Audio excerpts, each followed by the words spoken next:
UEFA Euro 2020 Group Stage. Wales,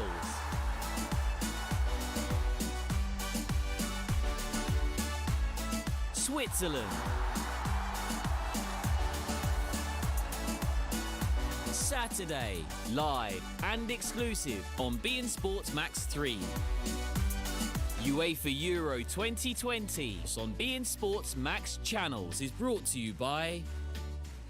I'd like to subscribe to beIN. What's the best package for me? Ultimate. Ultimate includes everything and has all the quality features, granting you access to all our channels and services. 100 channels. Sports, movies, series, drama, kids, premium sports events, major competitions, including the FIFA World Cup, AFCON, UEFA European Championship, Copa America, and many more.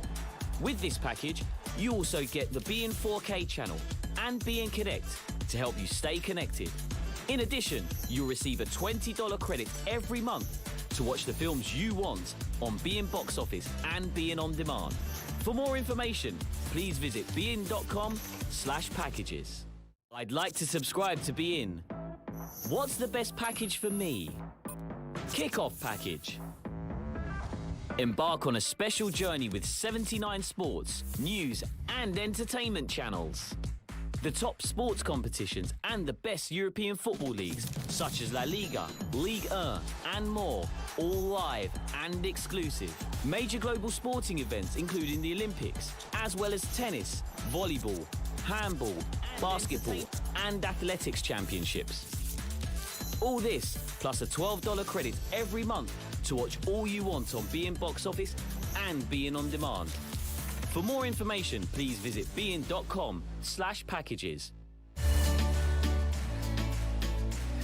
UEFA Euro 2020 Group Stage. France,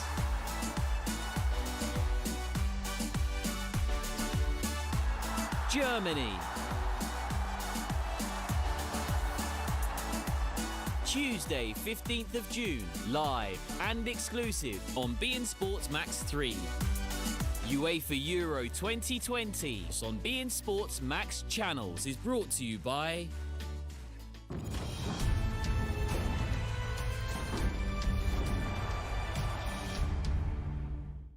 Docs. Docs still with that ball. Paulinus. Oh, and what a goal! A fantastic goal there by number 14, Paulinus, who came on in the 72nd minute in place of Martin. Forward in with the corner for Belgium. The Ward tournament have got a good header in there. This could be really dangerous for England. They can't get it away. Corner! 1-1. A great header. Van der Eyck can play this ball. Tillman for Mayo. Vandenberg with the flick. Then Gerrard and Mayo trying to set up Gerrard, who scored. 16 minutes gone. And Belgium, who've put together one or two menacing moments,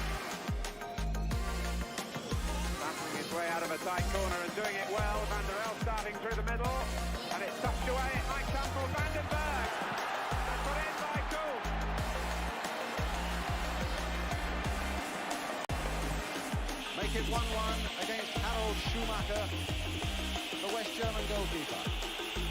1-1.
UEFA Euro 2020 Group Stage.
Well, the Republic of Ireland return, having been outshot, outpassed, and having the lesser of the possession in the first half, but with the game scoreless and having come the closest, hitting the crossbar early on, they are going to make a change in goal, and Hungary are making alterations as well.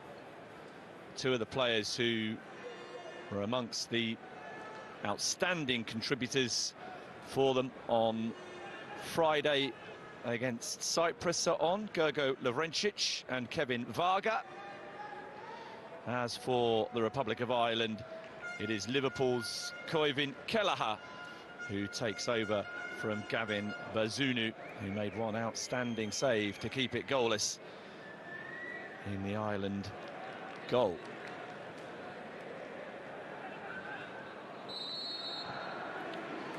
So Daniel Stefanski, the Polish referee, gets us back underway. Hungary will hope their alterations lead to greater intensity and perhaps greater creativity in the second half as they look to head off to the European Championship with another win.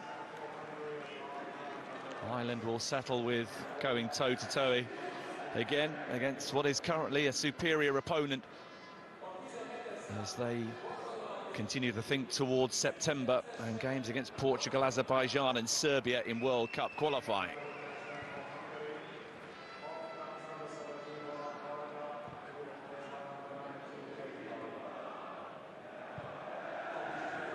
Jaloy forward to Adam Jaloy. This is Doherty.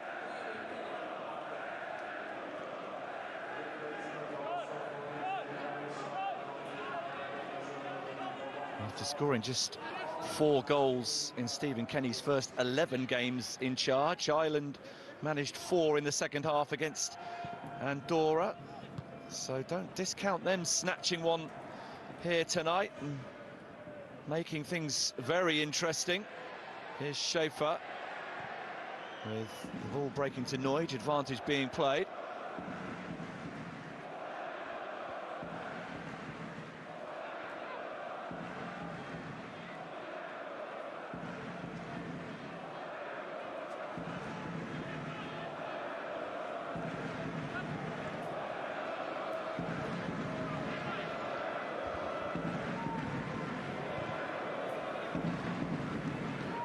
Here's Ketchkees.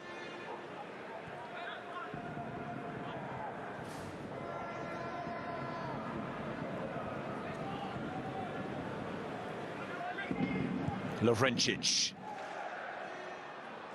And helped back to Koivin Kelleher, who makes his international debut for the senior team. As a half-time substitute. Won 10 caps for the Republic of Ireland's under-21s, where Stephen Kenny also gave him his debut at that level.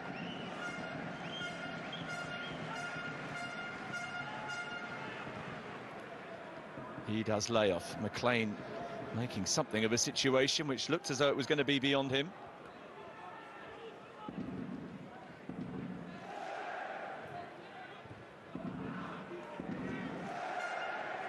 Parrott frustrated.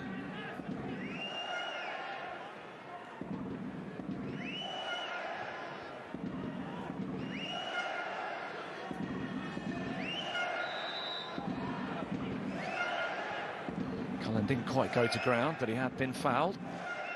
Horahan for O'Shea. Could be a good battle between McLean and Lovrencic, two fierce competitors in the second half. Kelleher. Lovrencic making it clear, at least as far as he was concerned, that the ball hadn't touched him and gone straight out of play, and it will be a Hungary throw.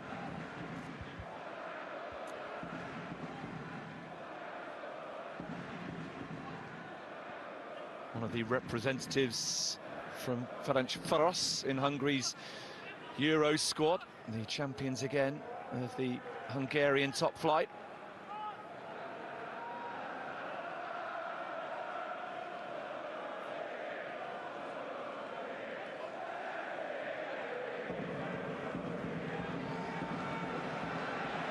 Coming back by Cullen. Parrott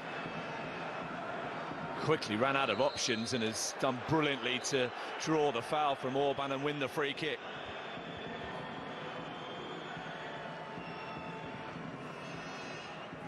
Hungary thought they should have had one for that challenge. Ireland definitely deserved one for the subsequent intervention of the RB Leipzig central defender.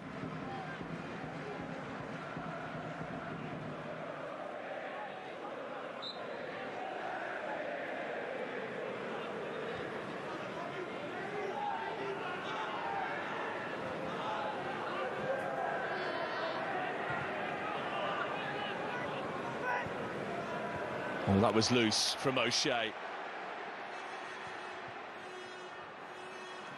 Egan in to spare his teammates blushes. Noige, the player looking to take advantage.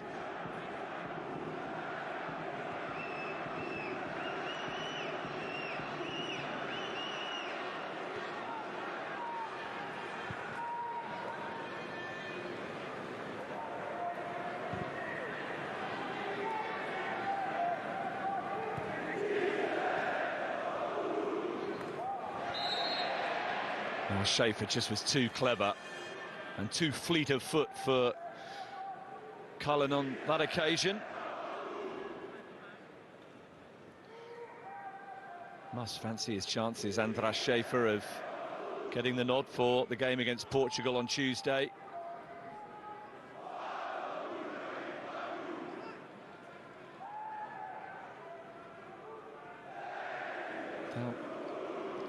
Jolt Kalmar available through injury in their midfield. Someone needs to provide that kind of level of industry blended with intelligence to find space and those critical passes that will be most certainly required if the Portuguese, French and German defences are going to get unlocked. Towards Adam Jalloy in a right old tussle with John Egan. Scored in 2 of his last 3 appearances for his country, Adam Jalloy, after going 12 competitive internationals without a goal.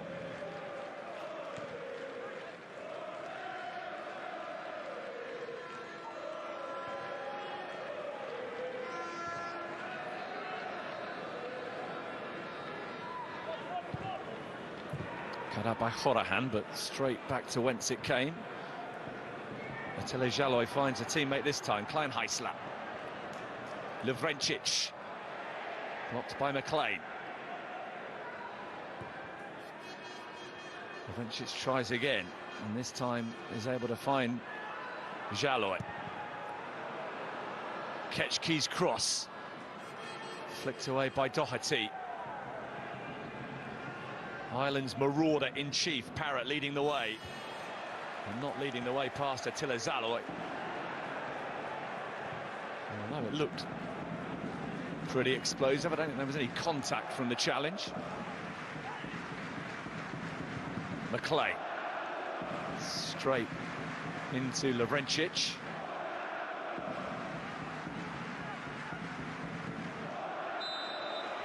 That was altogether more robust from the Ferenc player, who believes he's been unfairly penalised, and McLean certainly hasn't made a fuss of the situation.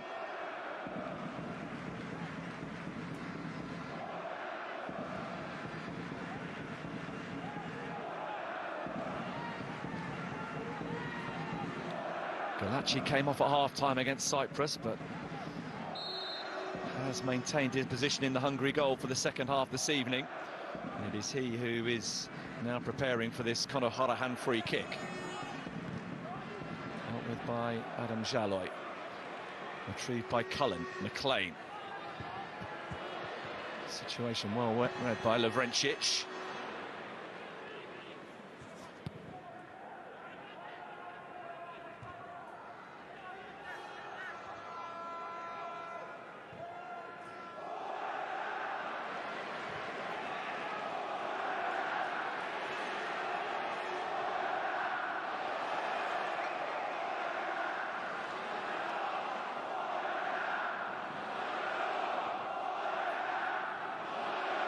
Missing stand, Hungary maintaining an unbeaten run and extending it to 11 games.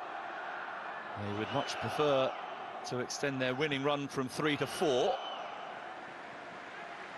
As Marco Rossi said in the build-up to these pre-tournament friendlies, winning is the best mental preparation. And Heisler losing out, and then Jaloy with an instinctive effort to which Kelleher is more than equal. Well, they haven't got too many opportunities closer to goal tonight. Adam Jaloy's by far the best that we've seen from distance.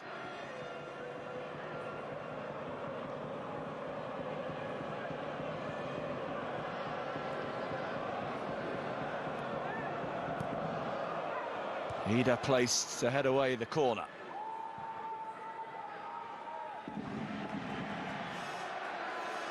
And now here comes Cullen, Ireland on the break. And there's a sense of purpose about Cullen.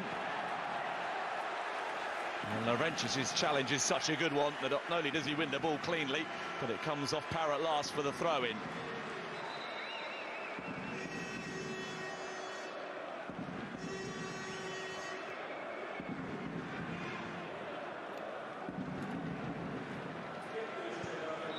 And 2 more changes for Ireland in the early stages of this second half. Daryl Horgan, who scored as a substitute in the 4-1 win over Andorra last week. He is coming on for Troy Parrott, who has more than given his all during the course of the last 5 days.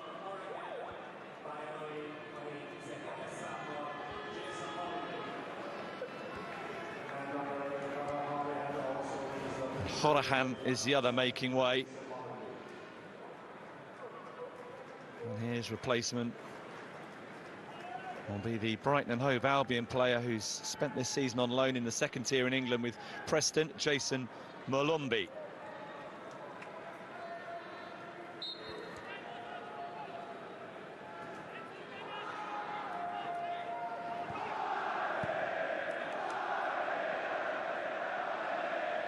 Having made just 2 changes from the off this evening, Ireland deciding fresh legs required in these very hot and humid conditions. Still in the high 20s in Budapest. It is an energy-sapping conclusion to the season for the Republic of Ireland players. And potentially energy-sapping final bit of preparation for Hungary for their group games at Euro 2020. Here's Horgan immediately into the game. Ida! A really impressive piece of defending required from Attila Jaloy to deny Adam Ida. Wonderful control and awareness of what was going on around him from Daryl Horgan to make it possible.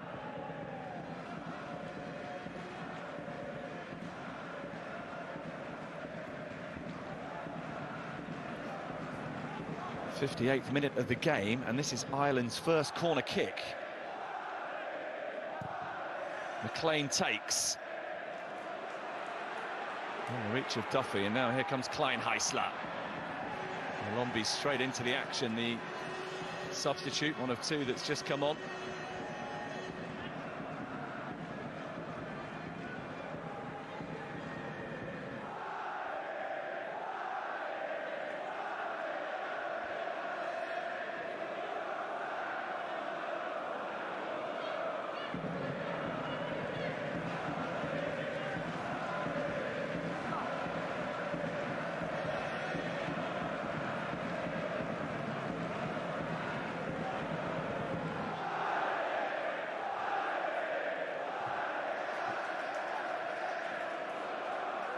O'Shea.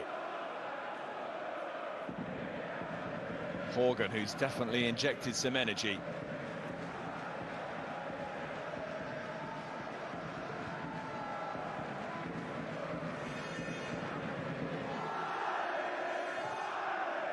This is superior to what we saw from Ireland against Luxembourg in particular in March. They were also beaten by Serbia in their opening World Cup qualifier.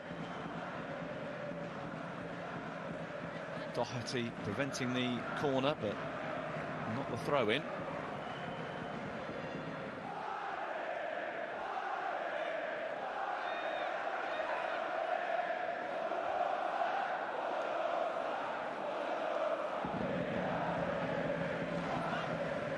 Viola. Lovrencic.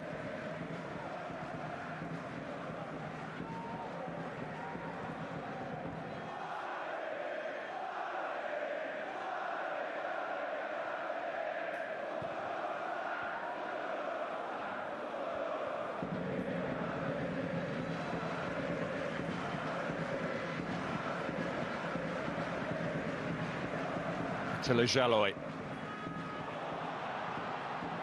Important block there from Egan as Klein Heisler took aim.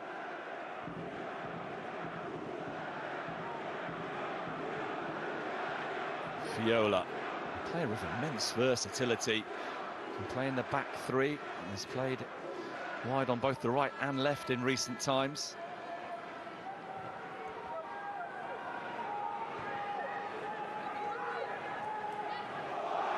Lovrencic. And it's Viola who's marshalled out of harm's way. And he does what Marco Rossi wants from his defenders, Attila Viola, and gives him that option to play them either as part of the back three or as one of the wing backs.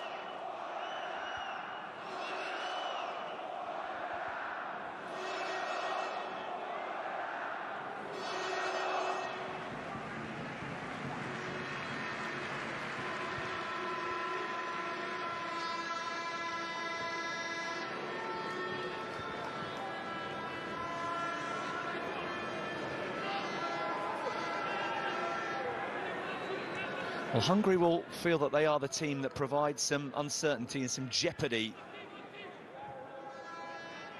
in their UEFA Euro group. The results against them could be absolutely critical for Portugal, France and Germany, which makes Hungary's contribution in the main so utterly intriguing. Klein Heisler. Straight at Kelleher rather than towards a teammate.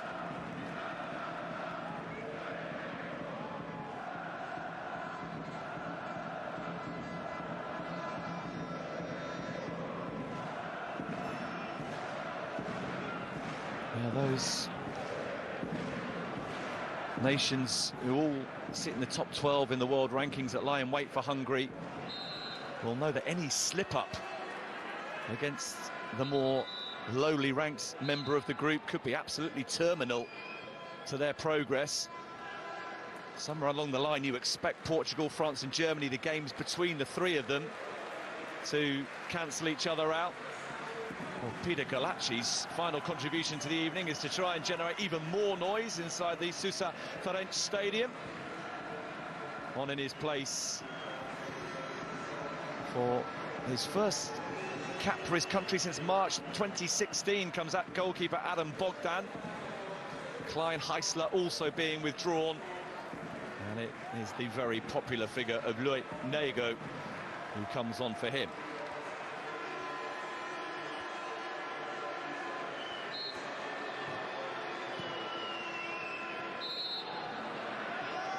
An adopted Hungarian, Loic Nego, who the locals have very rapidly taken to their hearts, not least for his goal against Iceland in the playoff final. The equalising goal that set up the dramatic late winner that sent Hungary to Euro 2020.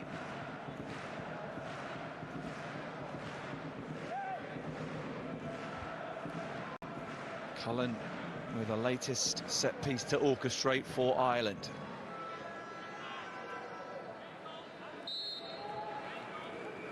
And it comes from Josh Cullen, a little bit too much on it.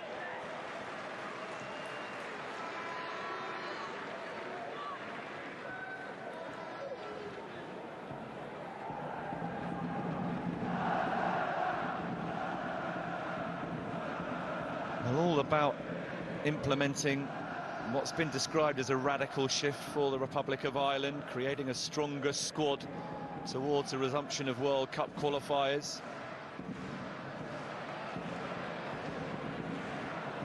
Certainly on the evidence of very nearly 3/4 of this contest, they are heading steadily in the right direction.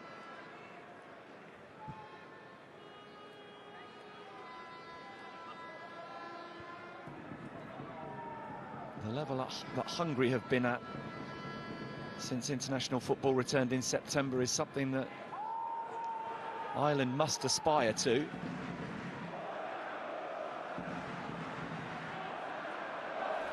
Malumbi would have really loved that ball to go out of play. The corner flag has prevented that from happening. Made life very difficult. And a player whose parent club at least is Brighton and Hove Albion in the Premier League, and went for the ball. Caught the corner flag. Thank goodness it was spring-mounted. He just bounces off Jaloy. Sometimes it sticks to him, and that's when he comes into his own.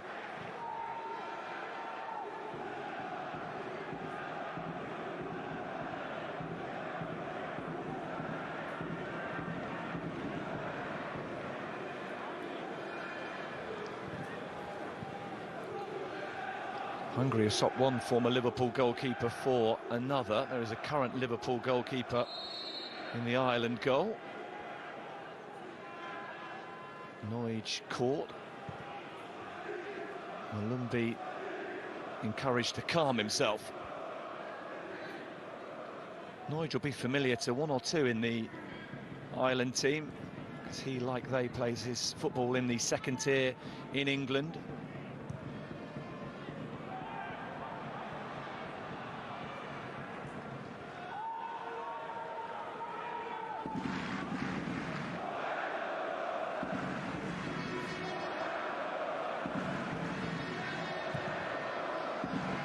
Away by Duffy.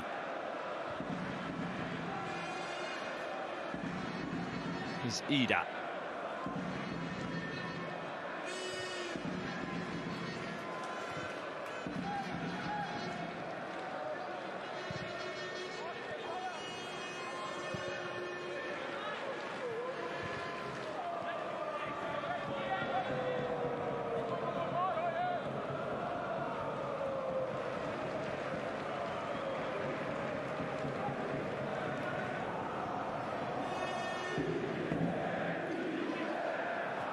Well, as much as any head coach heading into the Euro, Marco Rossi has options at his disposal. Like many nations, a key player or two absent and unavailable. And he has described the importance of the collective, which may well have just let him down. Ida! And Bogdan is forced into a really sharp save.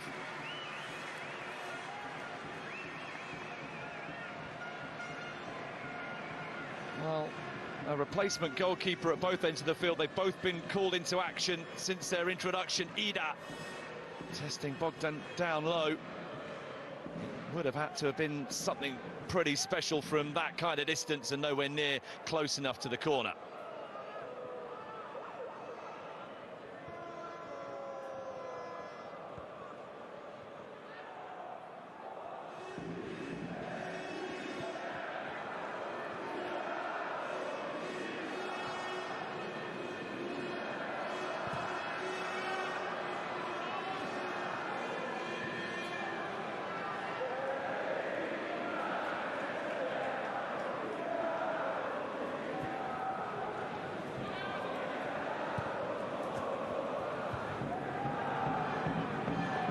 Jaloy. Here's Nago. Well, that sort of run is exactly what he was brought on to produce. And it was Shane Duffy, alert and across to snuff out the danger.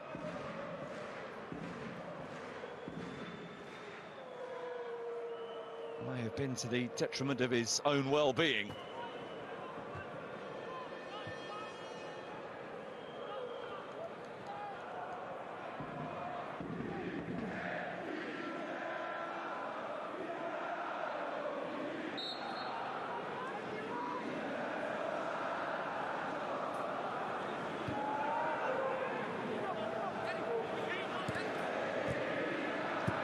No way through for Lovrencic. Unbeaten in 5 at home, Hungary. Even more impressively, 10 wins from their last 14 on home soil.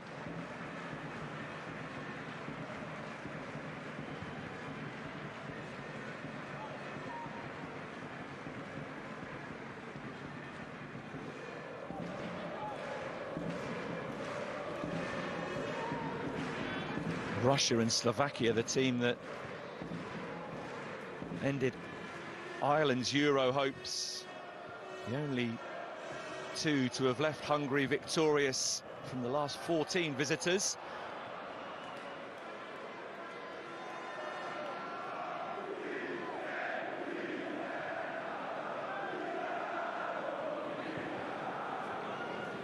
Oh, Cullen caught by Nego. Possibilities here for Hungary. Jaloy couldn't get the ball out of his feet quickly enough. Viola has to backpedal. And O'Shea had the awareness that there was no one behind him.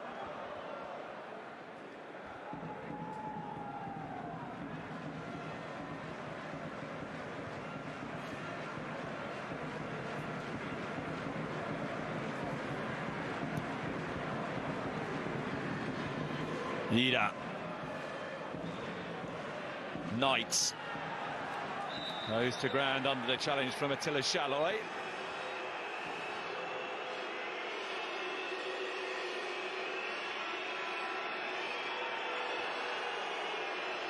He's absolutely convinced he did nothing wrong. Knight was onside. Well, it wasn't shoulder to shoulder, hip to hip. And Knight deemed to have had the advantage and thus gets the decision.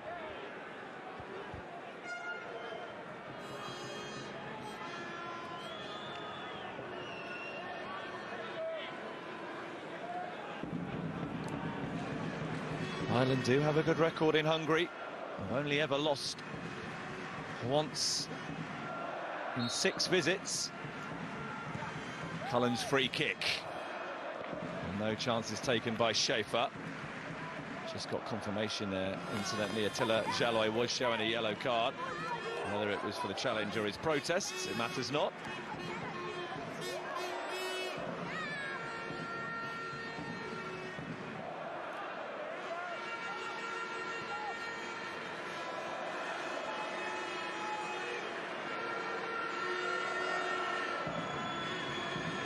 McLean's corner. Doherty looking to get on the end of it. Feels as though even if there was a touch from him, it wasn't the final one.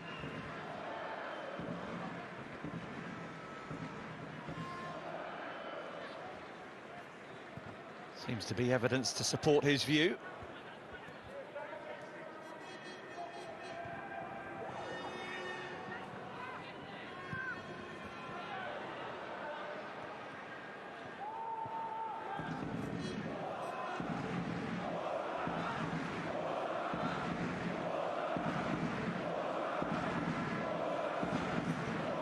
Last time these sides met, it was 9 years ago, and it was the Republic of Ireland who were preparing for a major tournament, Euro 2020, being hosted in Poland and Ukraine.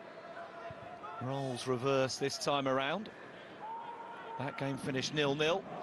This one is heading in the same direction.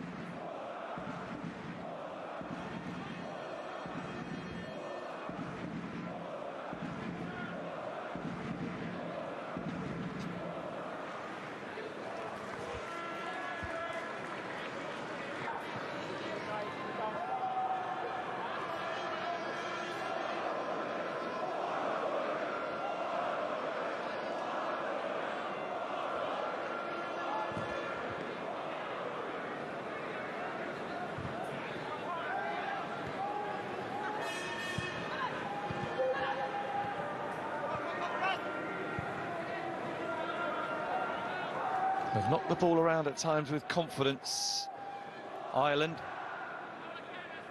Looked like a side that went 12 unbeaten before finally getting the better of Andorra. He has made a nuisance of himself in this second half. Getting support now from Knight. That's an inviting cross.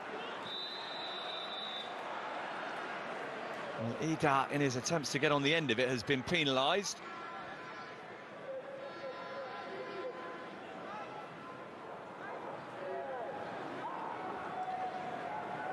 Ketchke's has certainly come off the worst of the two. Caught flush on the knee. Cross Ida was entitled to go for, but he misjudged the flight ever so slightly. Good to see Ketchke's on his feet and moving okay. Last thing Marco Rossi wants a week out. He's an injured player.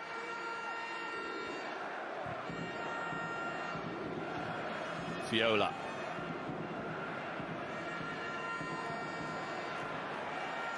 Benefit of the doubt that there was no handball there for Attila Viola. And here's Shalloy, and it came to him quickly and at an awkward height. And in the end, the save for Kelleher is a comfortable one.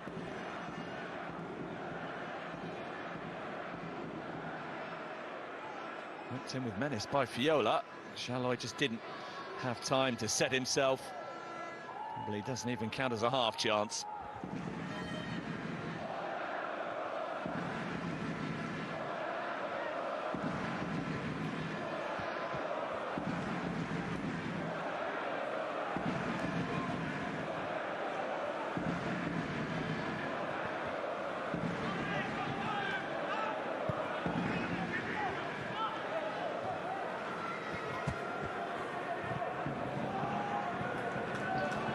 Doherty. Not had too many opportunities to get into this sort of position. Gets it back from Knight.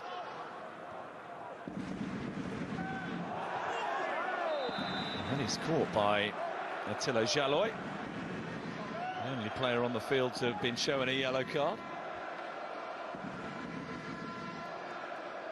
Just pulled his foot down before that challenge became anything worse than a clash of knees.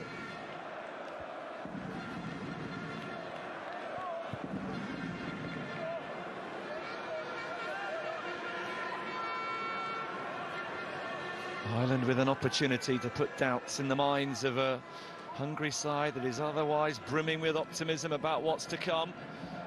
If they could snatch a goal for themselves. Cullen delivers. Kept alive by Duffy, not once but twice. Good as far as Knight. And Shalloy is in the way.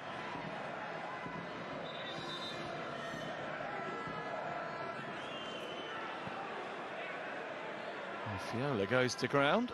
Is it anything more than cramp? Good pressure applied here by Ireland. Duffy showing absolute determination on a couple of occasions. And Knight, who got his first international goal a few days ago, fancied another.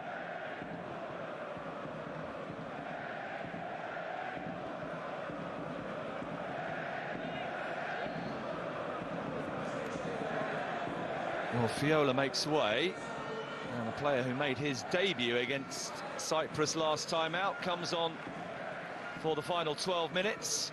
Janis Hahn, who has had an excellent season, a personal best season for Paxi, the side that finished fourth in the Hungarian top flight, scored 24 goals for them in all competitions. Coming to prominence at just the right time.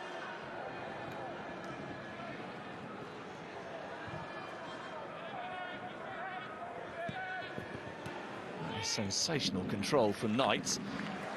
Attila Shalloy stuck with him. Some flashes tonight from Jason Knight to serve notice of why at 20 years of age he's one of those that is seen as having huge potential going forward. Duffy bundling over Adam Shalloy. Dismissive acknowledgement of the reason that the free kick has been given against him. Less than subtle.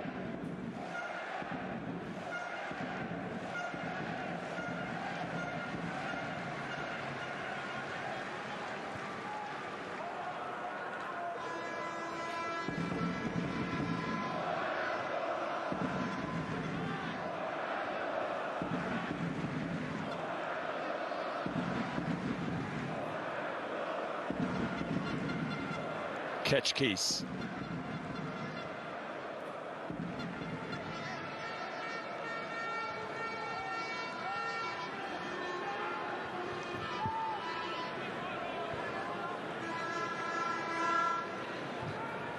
One Adam Jaloy effort on target in each half. That's all Hungary have been able to muster. And now they've got some defending to do. Ida up against Orban. Support from Horgan. Mulumbi. Shuffling it on for Doherty. Knight. Intriguing cross. Met by McLean and dealt with by Bogdan.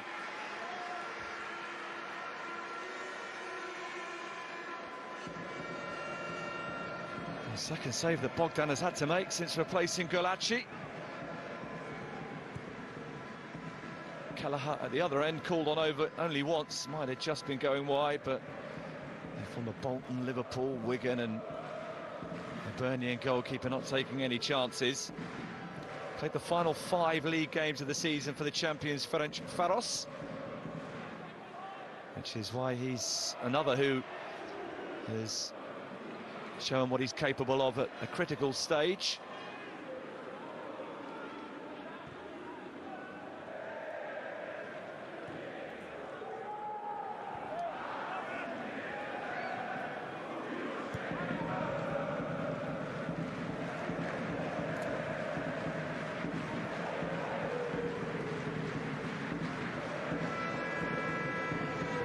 Orban for Lovrencic. Ketchkis on the overlap. Jaloy the target of the cross. Stunning save from Kelleher to keep it 0-0.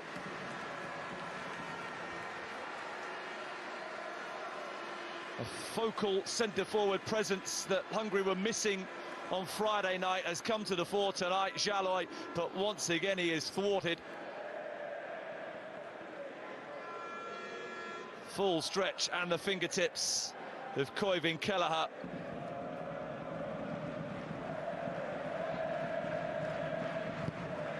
Varga with the resulting corner. Orban's in there. And once again, Kelleher to the rescue. This time to deny the other Jaloy, Attila. A late flurry of activity and twice Hungary coming close to finally breaking the deadlock.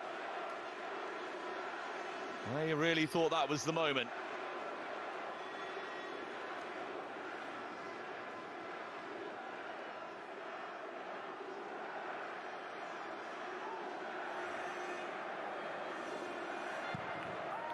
And another corner for Ireland to defend, and this time Egan gets a firm clearance on it.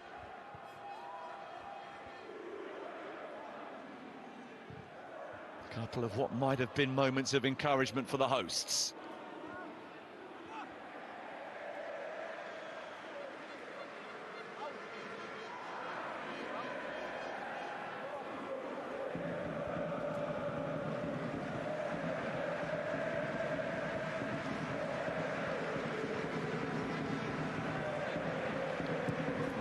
Whipped in again towards Jaloy, unable to control.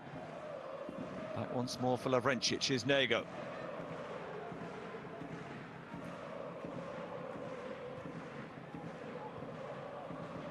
Duffy away. He did brilliantly to steer it into the path of Mulumbi, who realised immediately that he'd let his teammate down. Well, James McLean is given the final few minutes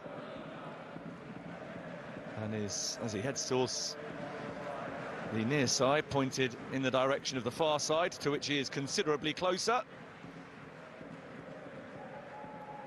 So a 32-year-old of vast experience is replaced by a 24-year-old who wins just his 4th cap, Ryan Manning.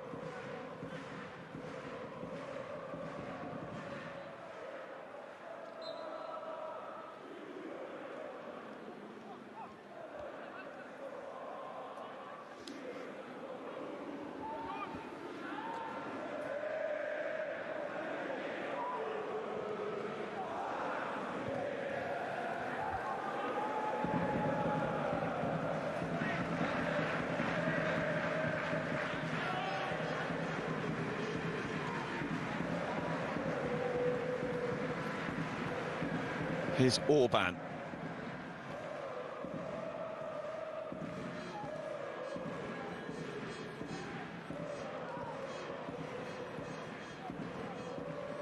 Lovrencic for Nego.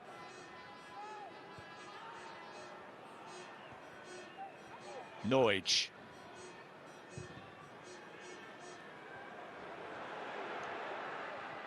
Adam Jaloy. In from Lovrencic. Doherty dealing just about with Schaefer, who did well to keep it in play. Oh, mistake, nearly seized upon. Duffy caught loitering in possession. Noij disrupting things. Jaloy not far away. He has been overwhelmingly the most likely to score tonight. Adam Jaloy making things happen, making a nuisance of himself, surrounded by options, but deciding trying to curl it into the top corner was the best available.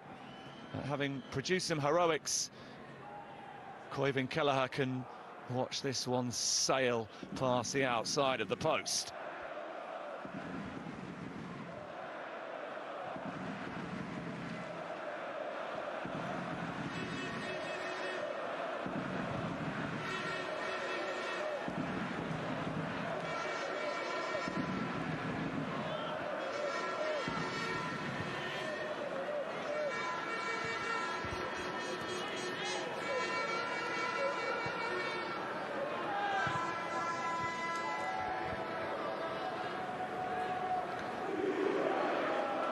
Well, there was certainly big belief coming into these two warm-up games that Hungary were not to be pushovers in the most daunting of all groups at UEFA Euro 2020. Not quite seen the performances in these warm-up matches to further enhance that, but Jaloy is doing everything that he personally can try to rekindle the wilting, if it is, confidence. Spinning away from Cullen. That one was always drifting comfortably wide, though. And that is to be the last involvement of Adam Jaloy.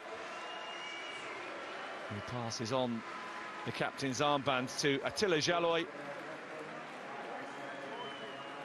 And there is time right at the very end of the game for Javolch Shon to come on to make his international debut, called up for the first time ahead of the Euro, having impressed for the under-21s under Zoltan Gera. Couple more changes for Ireland as well.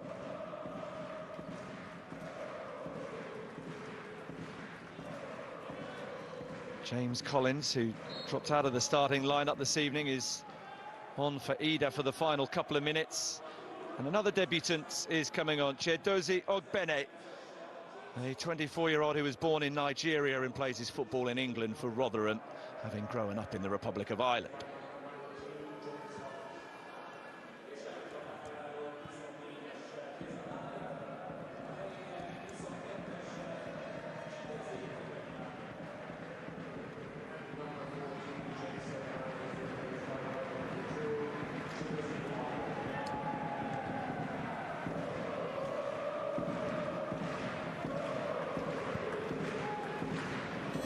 First involvement for the substitute, Collins, up against Ketchkis.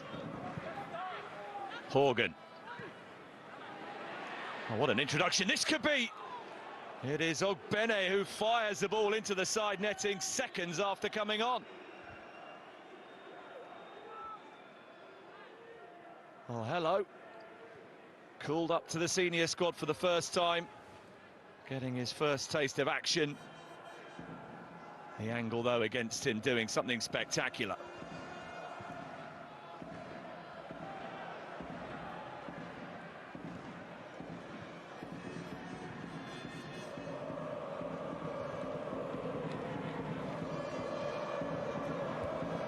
Forward from Nego. Oh, Kelleher again down, and sharply so. Sean, another who's just come on, looking to make a name for himself. took it nicely and thought he'd seen a gap that he could exploit, but Kelleher anticipated.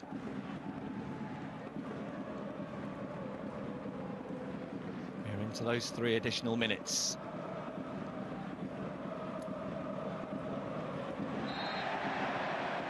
Clumsy from Mulumby, Hungary getting on with it. Not satisfied by any means with a goalless draw and an extension of the unbeaten run.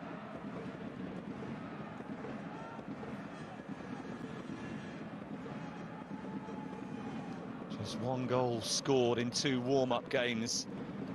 Would not be seen as the most ideal of preparations.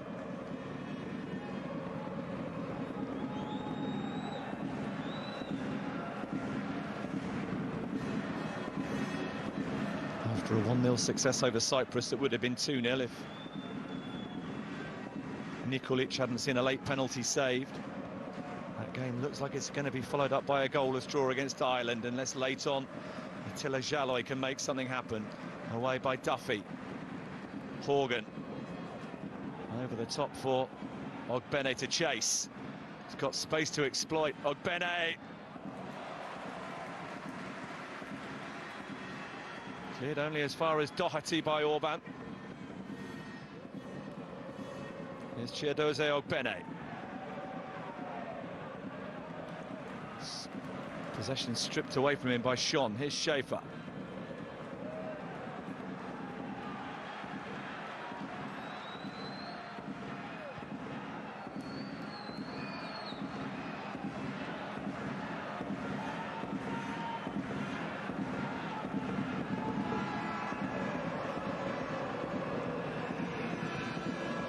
Orban.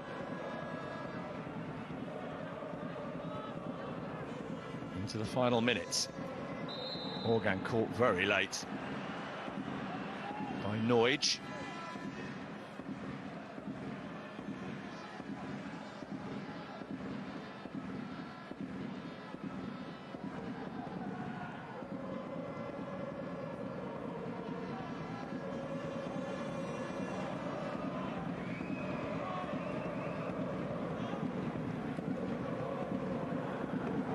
Bene, the sandwich.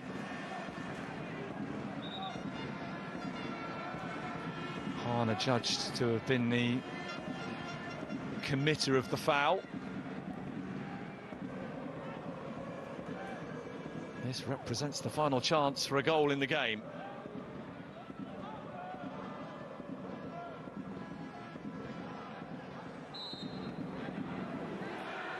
Cullen with the free kick. And towards Ogbene, who couldn't make the ball stick.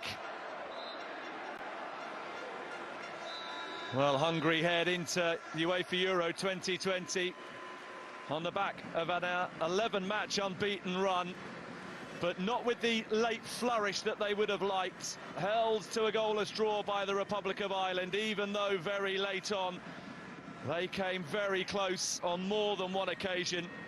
Adam Jalloy was the man who seemed to lead the way in pursuit of the goal, denied by 3 excellent saves either side of half-time. Attila Jalloy saw an effort turned aside by Kelleher as well, whilst at the other end, Egan's header that came off the underside of the crossbar in the very early stages was the closest that the Republic of Ireland came to scoring. They, though, will be very satisfied with the 90-minute workout. After a win last week, a draw this evening against higher-ranked opposition, full time in Budapest. Hungary 0, Republic of Ireland 0.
Get ready for the comeback. I'm ready for my comeback. Get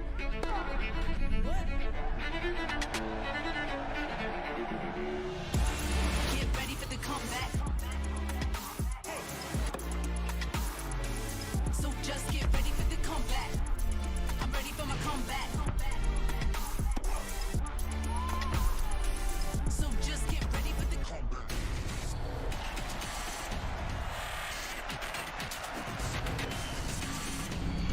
Schön. C'est dommage.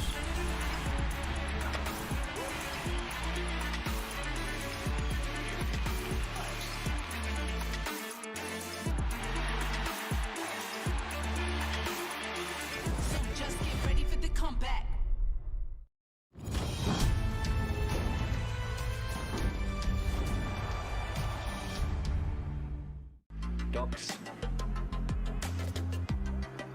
Doc's still with that ball. Paulinus.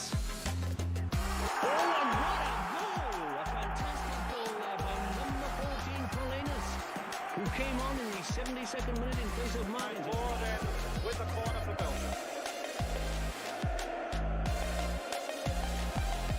The Ward tournaments have got a good header in there. This could be really dangerous for England. They can't get it away. Coleman!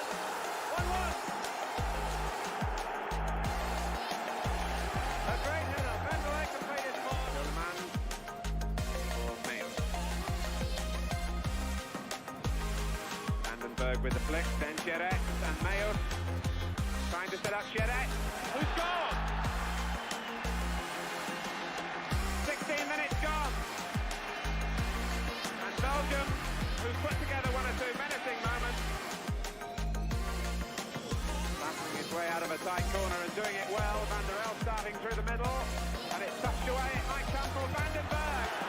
And put in by Kool.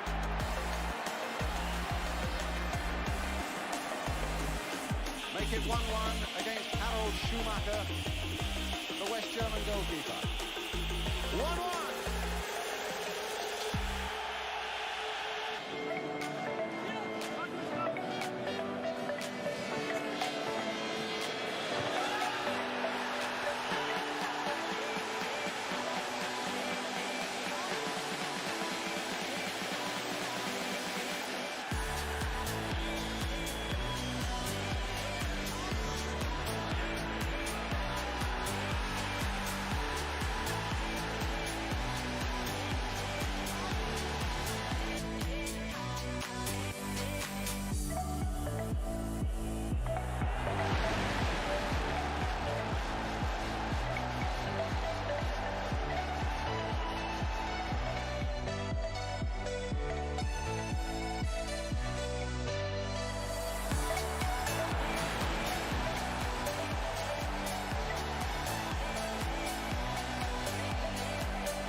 Jerry.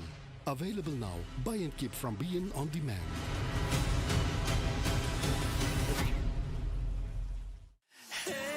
The Euro 2020 is here. Welcome to London.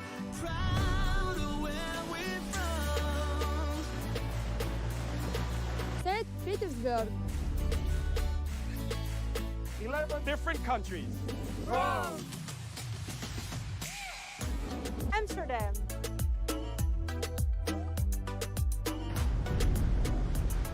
Welcome to Copenhagen.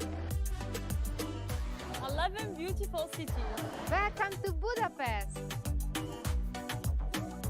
With one competition that unites us all. Munich. Welcome to Glasgow. Every European player wants to lift this trophy. Sevilla. Every European wants his country to win. Bucharest. Experience the magic of football that brings all of us together as one European champion. Welcome to Baku. This is the UEFA Euro 2020. Exclusive on beIN Sports.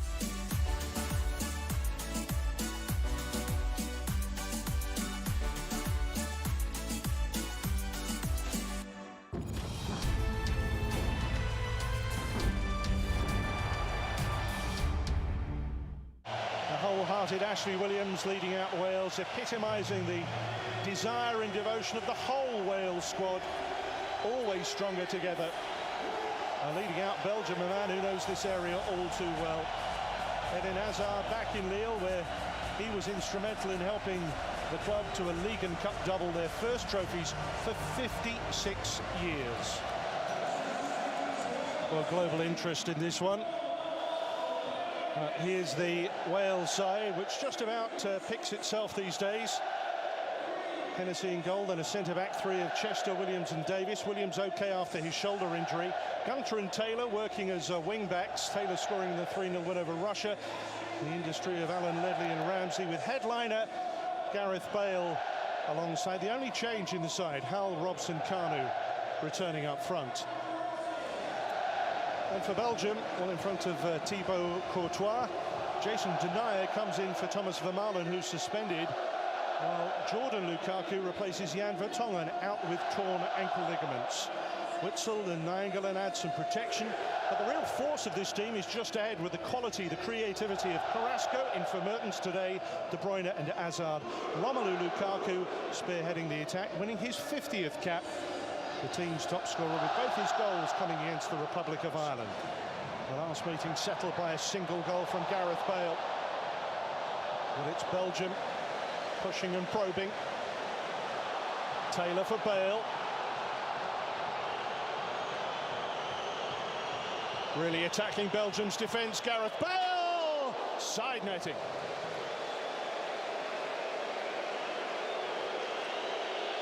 This is absolute manna from heaven for Gareth Bale. Look at the spaces afforded. We know how good he is. He can gallop, he can probe, he can power forward. The angle works against him here for the left foot, but an ominous sign from Wales to show that they're in this game. De Bruyne has come short this time. And Eden Hazard is the recipient. Support with Nainggolan. And so Jordan Lukaku on the outside. Here's Witsel. Hazard. Nainggolan, time to shoot. Oh, what a goal! That's out of this world.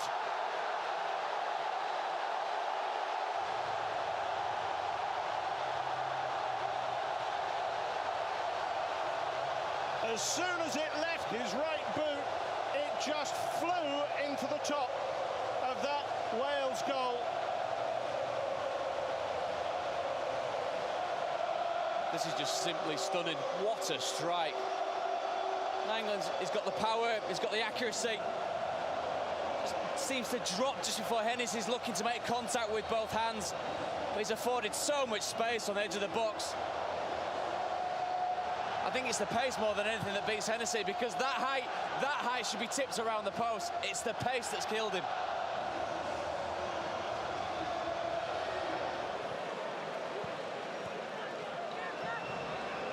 Already missing the likes of Company and Lombards.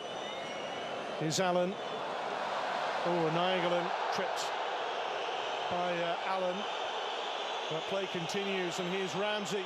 Referees let it go! And Taylor saved by Courtois. Taylor again. Dramatic moments already in either penalty area, and this time it's Belgium's backline that deny Neil Taylor. Real sign of life here from Wales. Really good patient build-up. He catches this so well, Neil Taylor. It's directly at Thibaut Courtois. Hit with power, but straight at the giant of a goalkeeper.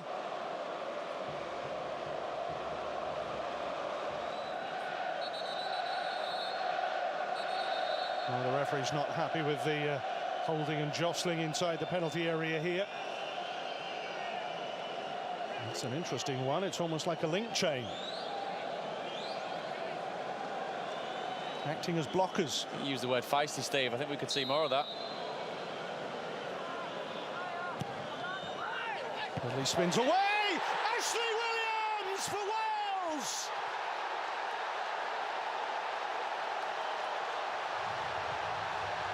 A glory moment for the big giant of a Welsh captain.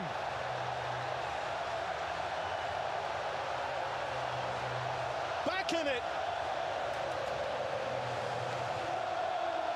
This really is a beautiful game when you see scenes like this. So moving. You know exactly what it means to Ashley Williams. We've heard him talk in the week. This is when the captain comes in and delivers. Good ball put into a dangerous area, but from a Belgian point of view, who is picking up Ashley Williams? One of the best headers of the ball in the Wales team. He's still got to finish though. Once it's there, he's still got to take charge, responsibility. Captain stands up and delivers.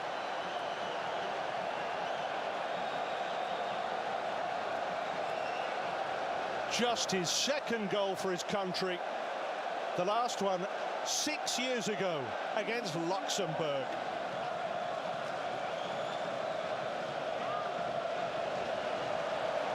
Good tackle, top tackle, Gareth Bale. He's taken it off the toes of Hazard. And Bale goes accelerating forward and extends Thibaut Courtois once more. This is exactly where we want Gareth Bale to get on the ball for Wales. Got to get forward, got to use that time and space, really trouble the Belgian back four.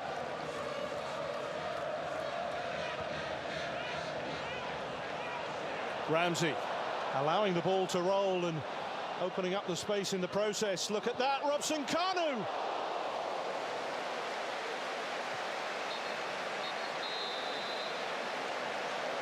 There's been a battering ram in this first half. Leaks really, really well. Half-time whistle has gone. It's 1-1.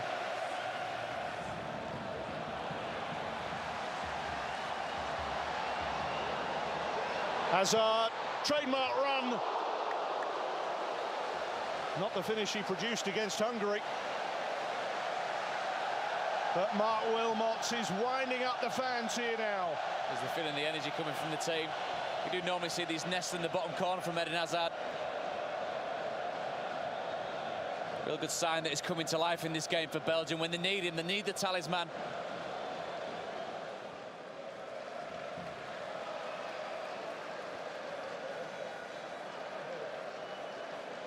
And just as Belgium look to Hazard, Wales look to Bale. Now Ramsey, Robson Kanu. He's got Taylor. Robson Kanu! Incredible! Wales are reaching new heights in France. Boldly going where they have never been before.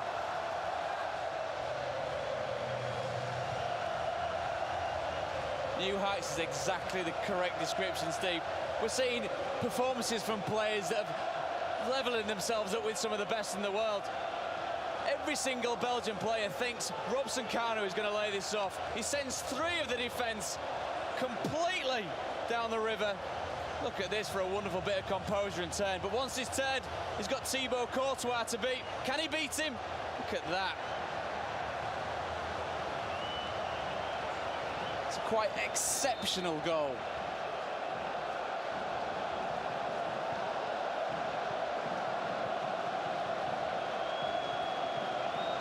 Swansea, Cardiff, Pontypridd, Newport, they have gone bonkers.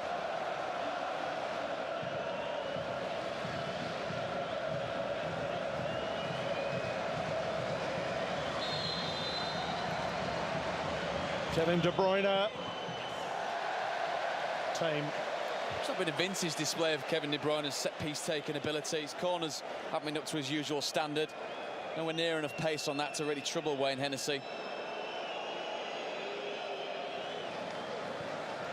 Dries Mertens being readied by Belgium for what would be their second substitution. That's Alderweireld, that's a great ball in, and Fellaini comes charging in.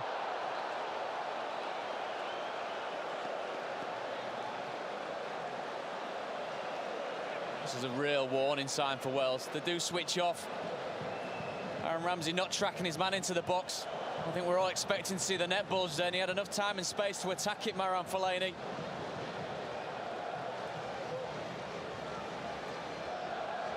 Hennessy completely stranded if it goes in the bottom corner.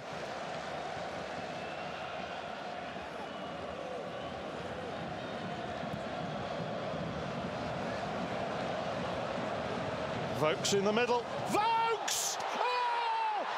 I don't believe it! It is the greatest night in Wales football history!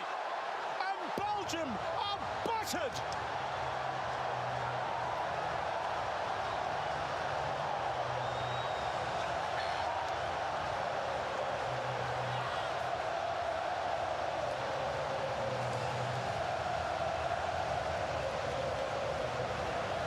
I think this is what shock feels like, Steve. This is absolutely astonishing. To all intents and purposes, I think the Wales players are saying run it into the corner, rewind the clock down. It's an inch-perfect cross from Chris Gunter. It's an inch-perfect climb, header from Sam Vokes. This is rocking the very foundations of what we think about football. This is unbelievable. We're looking at the stellar class for Belgium, the top players in the world. This Wales team have come here, given them the respect they deserve, and simply have been better. Taylor, Balking, Meunier. It is beyond their wildest dreams. Further than they have ever been before. Stunned, shocked, tearful, joyous. Wales have set new standards in 2016.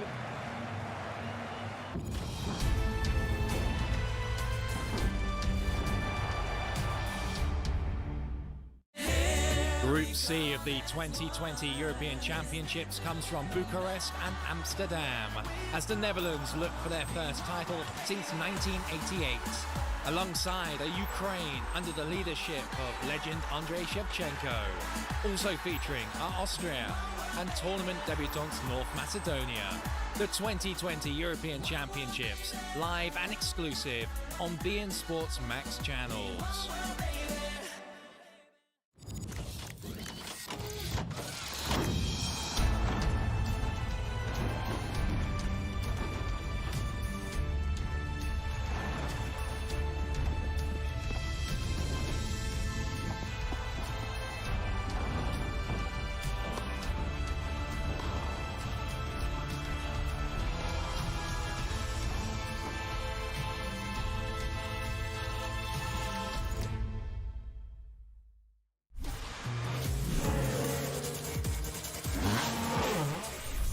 The winter was long, even during pre-season testing at Hockenheim in early April.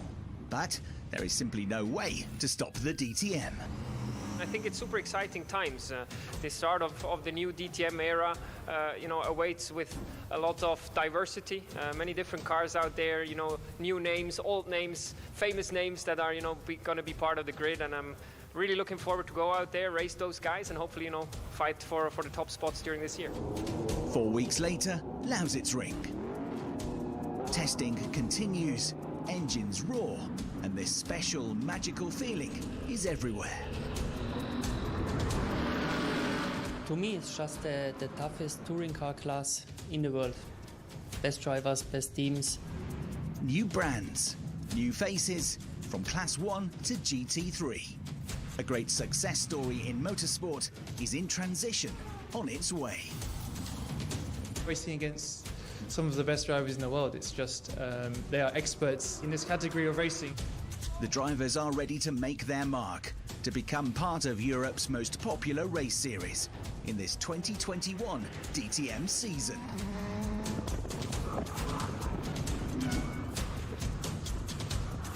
It's a dream for a lot of drivers, to be involved in motorsports in a way like this, in such a big championship. It is an absolute honor for me. So, let's get the action started.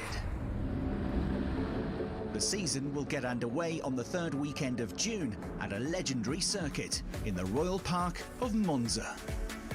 And millions of fans from all over the world will again be watching closely when the stars push it to the limit. Amongst other things, we'll bring you up to speed on these subjects. He's back, the return of a champion. Familiar goals with a new car. Hi, I'm Gary Paffett, and this is my Mercedes AMG GT3 car. Female empowerment. My goal is to kind of show young girls that you can actually also do motorsport. On her own amongst the men, Sophia Florsch has much more to offer than just raw talent. We meet the rapid 20-year-old. And two brothers, two different teams, one dream. Sheldon and Kelvin van der Linde, the family battle at the racetrack. They speak about their goals and reveal which of them is really calling the shots. I'm the owner of the apartment, so, if he beats me, then he just doesn't come into the apartment. It's fine, I have a spare key anyway, so it's all good.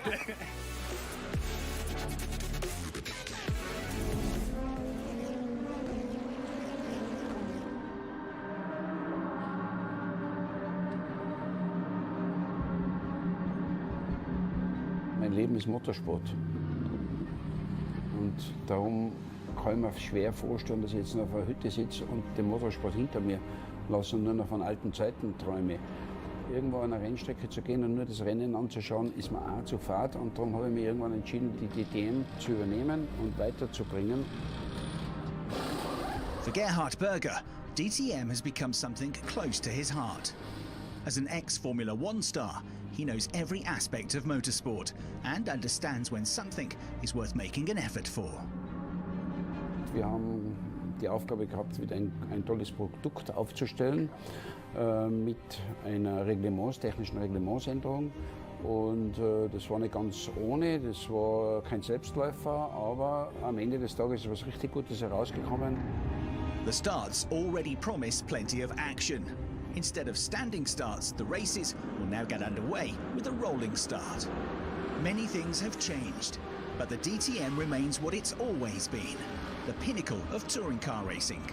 Anyone racing here ranks among the very best. Wir haben aus vielen Ländern, Kontinenten die besten Fahrer, die es im GT-Sport gibt. Wir haben aber auch Fahrer, die aus der Formel 1 kommen, wir haben Fahrer, die in die Formel 1 wollen, wir haben GT-Champions, Tourenwagen-Champions, alles gemischt. The best example of this new variety are the newcomers from the AF Corsa team. The ones with the black prancing horse on the yellow crest.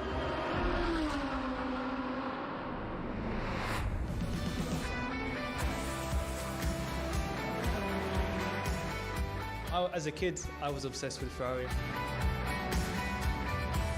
I think driving with Ferrari badge on the front is very special. And this news caused quite a stir in the motorsport world.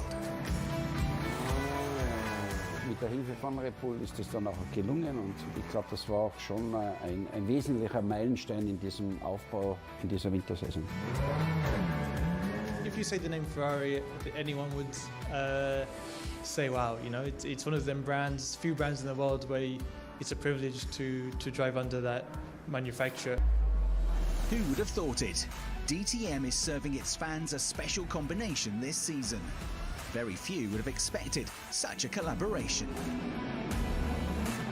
Wenn Sie ein Wochenende in der Formel 1 die härtesten Gegner sind, die wirklich an der Spitze des Motorsports sich keine Millimeter schenken und da auf der DTM ein gemeinsames Projekt haben. Red Bull and Ferrari. What a masterful mix. Rivals are becoming partners.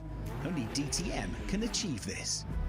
As a package, we have some of the best people involved in motorsports. Supercar is a very nice feeling. Everything, you know, works really, really nicely. So it's a really nice place to be sitting in. For me now to be part of that in 2021 is very cool. The driver mix at the AF Corsa team. Young, determined and already focused on a common goal. We're not going to make excuses for ourselves. We're going to go into it wanting wins. One team, one message. Alex Albon made it onto the podium in Formula 1 last year. Alongside his F1 duties, he'll be sharing his DTM drive with Nick Cassidy. The New Zealander competes in Formula E and has also made his mark in GT racing. The first of the dream races here at Fuji International Speedway. Nick Cassidy is the race winner.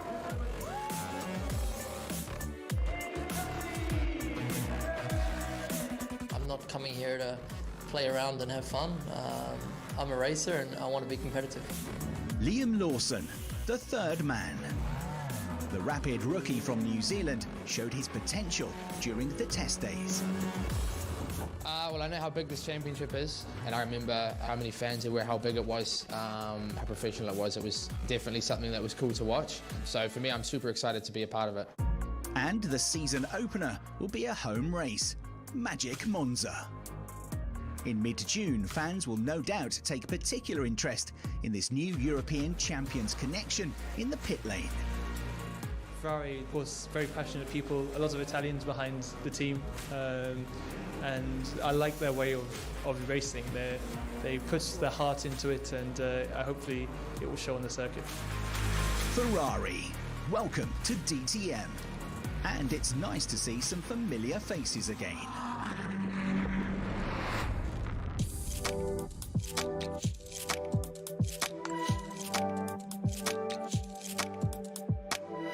Hi, I'm Gary Paffett, and this is my Mercedes AMG GT3 car run by Muka Motorsport.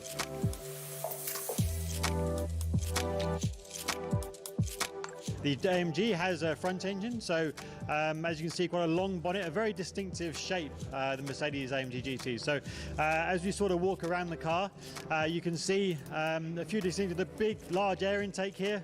You could live in there actually if you wanted to.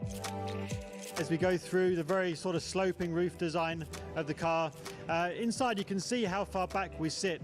The seat here is very low because of the front engine. It's very far back in the car, nearly over the rear wheels actually. And as you walk back through the car, very short rear end of the car, actually short window, very short, and then the huge rear wing sat on the back here, which gives us the downforce and pushes the car down to the ground.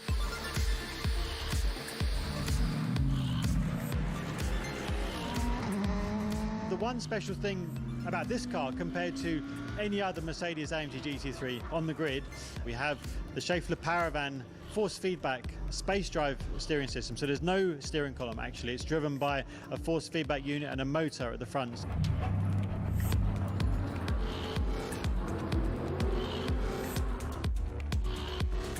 So here we have the force feedback unit. There's no physical connection between this, the steering wheel, and the wheels on the car. So there's nothing here. This force feedback unit basically puts my inputs into a motor which drives the steering, and I get the force feedback back from that motor into the steering. So like you would see on a games console or a simulator, a bit more sophisticated obviously, but a similar concept.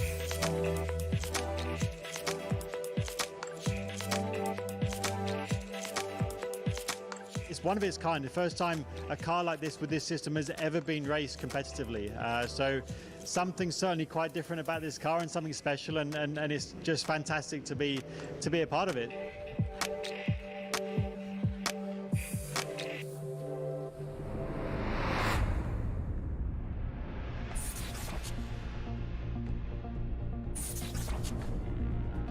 No, all the people, really everybody is 110% pushing, and I would say hungry.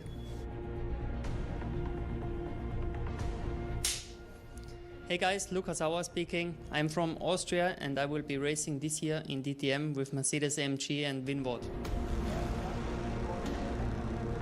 It's not only one good race, it's several that you need to deliver. The past seasons have shown that consistent point scoring is the key to win a championship.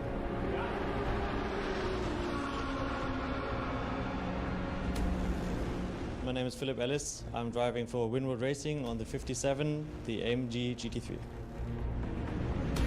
Philip is a really cool guy, really relaxed, very experienced with the car, so at the moment I'm still benefiting a lot from him. I try to pull my benefits, of course, and then likewise try to give him a bit more feedback on the GT3 itself. So I think it's a super combination.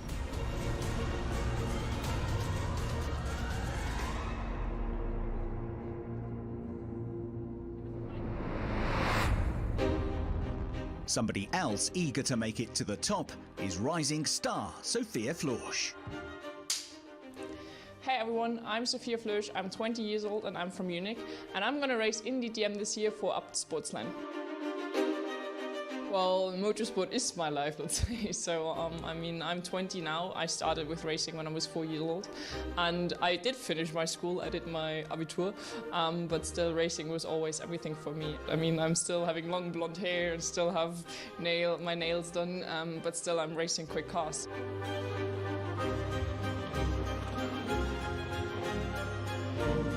As a racing driver, you always need a good package, you know? It's not just about the driver, it's also about the car. It was an extraordinary transfer by Abt Sportsline. The long-standing German race team will run one of the most talented drivers currently around in their Audi R8 LMS GT3. As a result, there is a woman competing in Europe's toughest race series for the first time since 2012. Ich glaube, es ist auch an der Zeit zu schauen, dass auch Rennfahrerinnen eine gute Chance bekommen.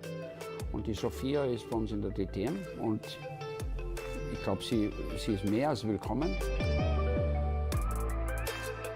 Well, it's first of all cool to have her on the grid. I think, you know, for all of us it's interesting, and I think she will be able to surprise a few people. She's an outstanding athlete and one with a very special competitive spirit.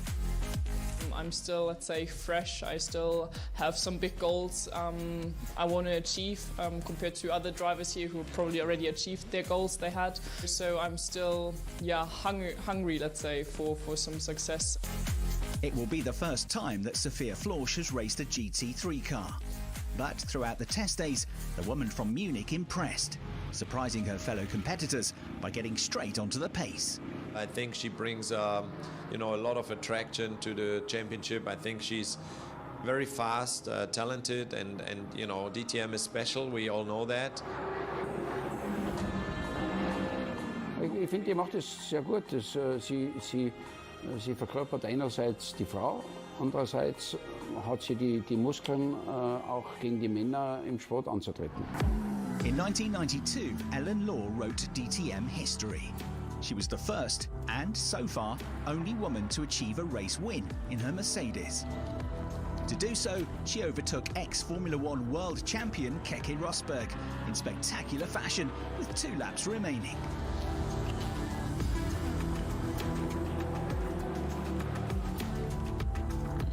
Now, 29 years on, isn't it about time for a different kind of ladies first?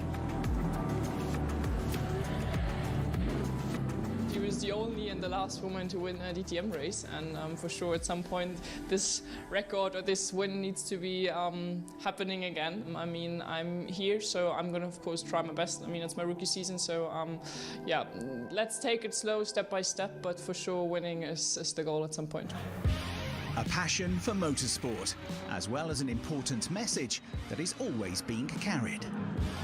My goal is to kind of show young girls that you can actually also do motorsport, because I think many young girls with like 5, 6 years old, they don't even know that you can go on a karting track as a girl and also race, and that you can also dream of DTM or Formula 1 or like a racing series. Many people don't even know, so of course I'm trying to make motorsport also interesting for females and to show them that you kind of don't have to change to be able to do this sport. Super speedy Sophia Florsch. Definitely one to watch in the new race season.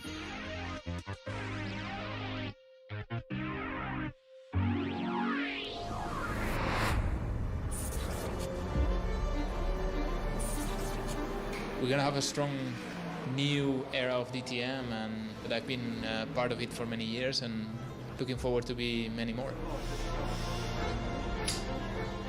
Hello, I'm Dani Juncadella from Spain and I'm racing in DTM for Mercedes-AMG Group M Racing. They are the strongest GT3 series in the world, and I think they are in the right way. I mean, DTM has a big name and the championship is doing the right decisions lately, and I'm really happy to be part of it. It's good to be back with a brand that I've always been related to, and yeah, I have good memories since my last year with them in DTM, where I got my first couple of pole positions and my first win and my first podiums. So yeah, looking forward to keep on going on that consistency.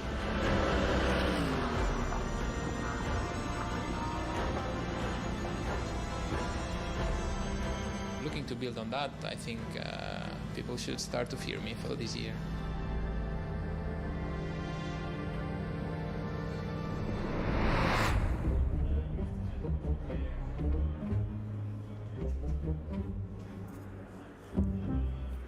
Hi guys, I'm Sheldon.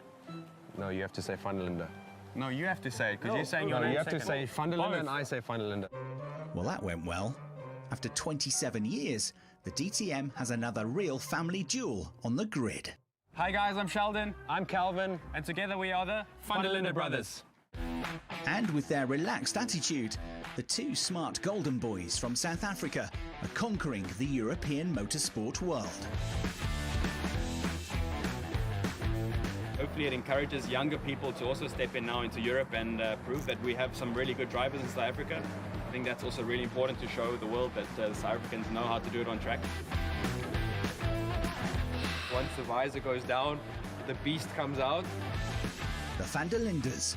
Racing is firmly connected to their family's DNA.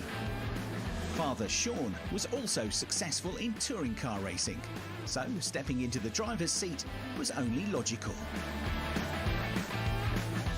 As a child, we always had his helmet on, and obviously the suit was way too big for us, but we just kind of wanted to have it on, took photos of each other as well, and we had our scooters where we had like our own setup going there. And my mom had to buy a new scooter almost every week because the rear tires were completely worn out, because me and him were in the backyard doing laps from the morning until the evening, and yeah, it's been competition from day one. And now they'll be competing together in a race series for the first time.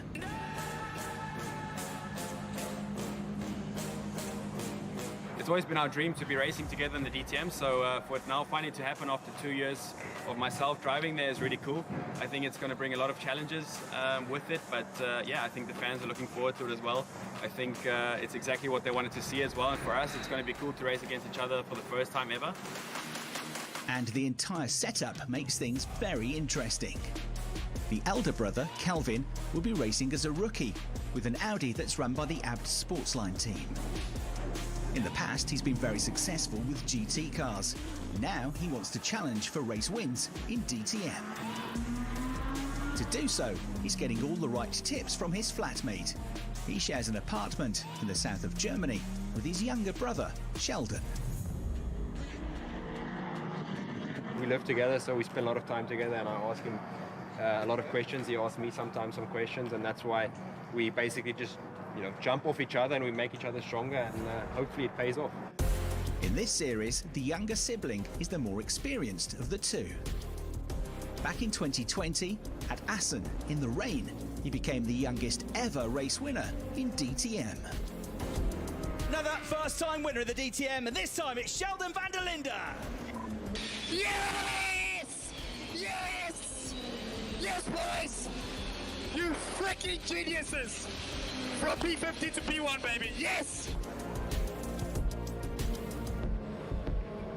As a driver, he's obviously learned a lot in DTM. I think the business world of DTM and the grown-up world, he knows a lot more than me. I always had it easy. I was in the GT Masters. There were no cameras on me.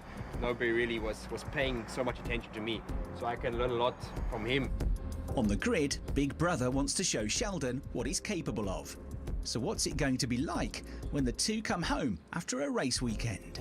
I'm the owner of the apartment, so, you know, if he beats me, then he just doesn't come into the apartment. It's fine, I have a spare key anyway, so it's all good. Two brothers, one dream. Success in DTM. We're keen to find out which of the two will come out on top.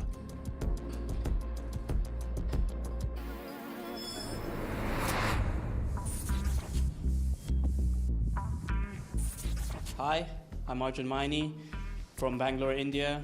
I drive for the Get Speed Performance team.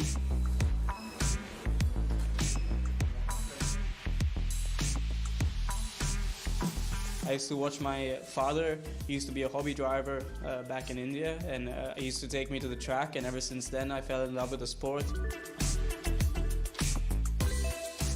So now to finally be a part of the DTM Championship, it's unbelievable for me.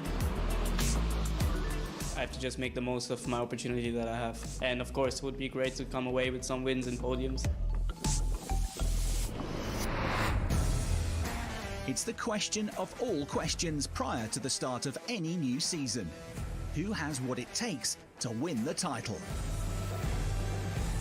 But for sure, my personal goal is to be in the front in the end of the season. Kann man überhaupt nicht sagen. Es ist mit dieser Markenvielfalt einmal zuerst schon mal die Frage gewesen, jetzt eigentlich wirklich vorne von diesen Marken. The grid is super competitive. The prospect has never been as thrilling as it is this year.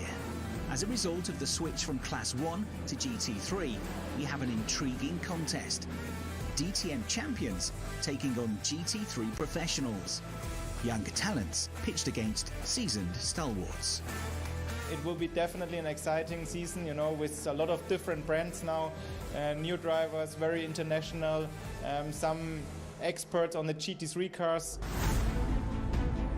Kelvin is, I think, one of the best R8 GT3 drivers in the world, so it's great to have him on the side, let's say, next to me. But also like Alex Albon, he was teammate of Verstappen in Formula 1 last year, and now he's joining DTM with Ferrari. So this guy, he was racing against one of the biggest racers and the biggest guys in motorsport out there. And the cards are kind of reshuffled as well. There is many drivers in the field that are specialists on these kind of cars. They have so much experience on GT3 machinery that they will be hard to beat. One thing for sure is that René Rast will definitely not be this year's winner.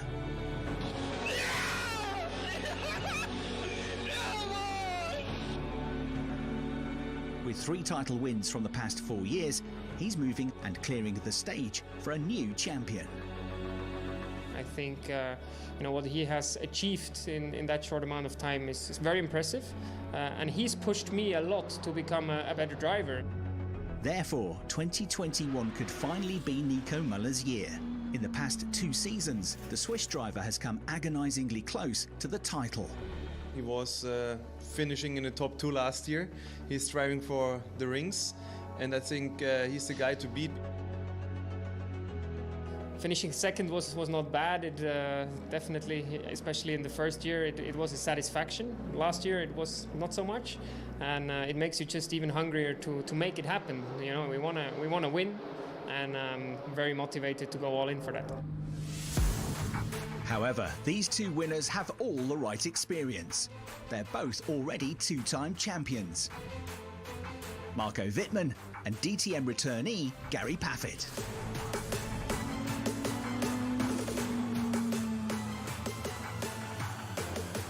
The key to winning in DTM is a lot of it is qualifying, is getting to the front of the grid. Things get so much easier when you start at the front or on the front row, and that was the key to winning in the championship in 2018, was just qualifying well.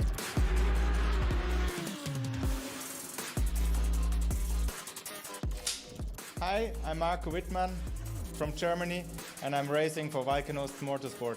I always try to give the maximum, try to push the car, the team to the maximum performance. I'm definitely hungry. I'm always hungry, so I will give it all, give my best.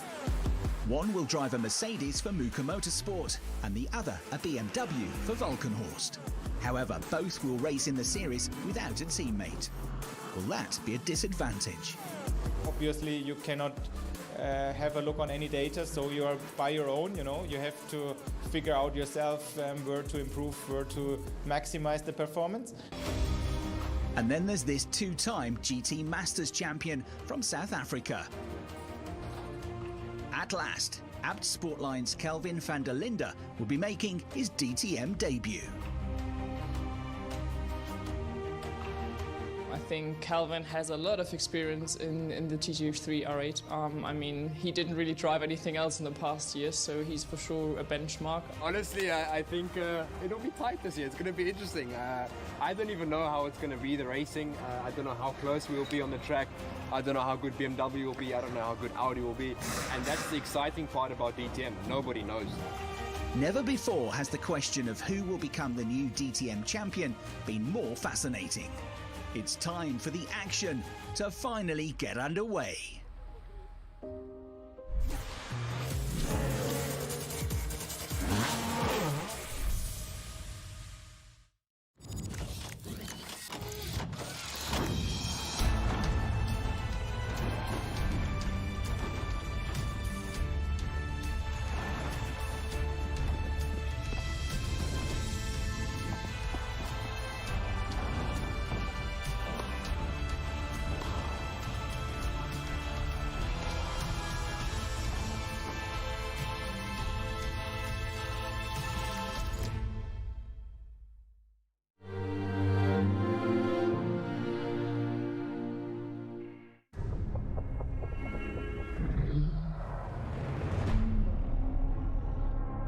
We need Khan. The world needs him.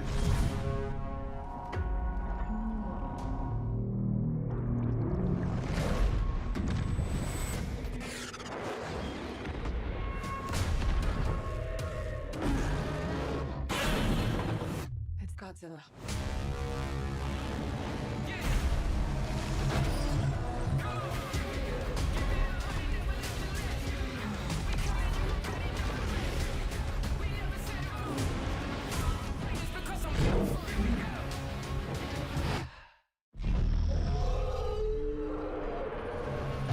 Godzilla vs. Kong.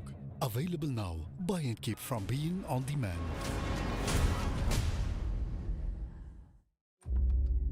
You are Leonardo da Vinci. Yes, sir. I'm told you are exceptionally gifted, that the quality of your work on the baptism of Christ exceeds the rock himself. Oh, no, I'm a mere apprentice. The design of buildings of which to worship God.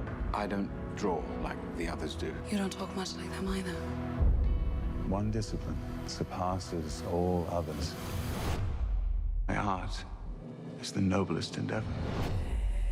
There's nothing more important to you than your work. Do you admit it? I need a great mind, like yours. Only art can take the pain and suffering of our lives and turn it into beauty. Leonardo. Monday on Beat Series 1.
I think that we need to look at it in perspective.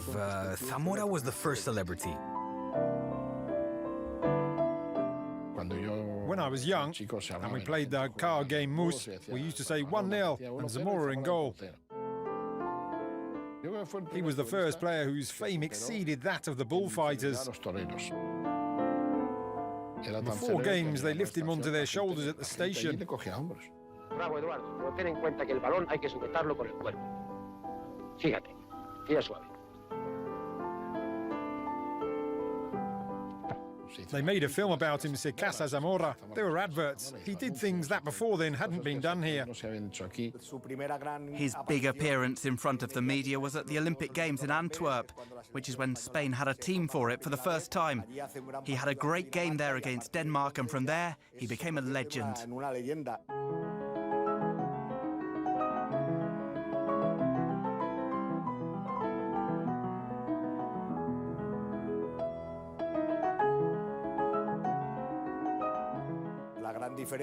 The difference above all is that now everything is magnified so much more. At the time, everybody was surprised. He had his stickers, his dolls, his own goalkeeper jerseys in different colours. He was a perfect prototype for the media-friendly footballer.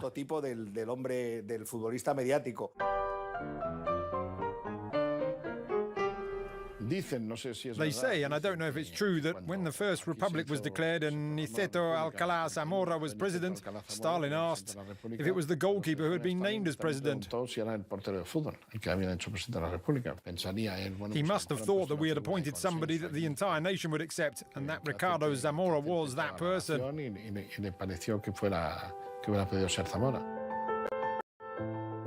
One of the things that most contributed to the legend of Zamora, besides the sporting aspect, is that during the Civil War he was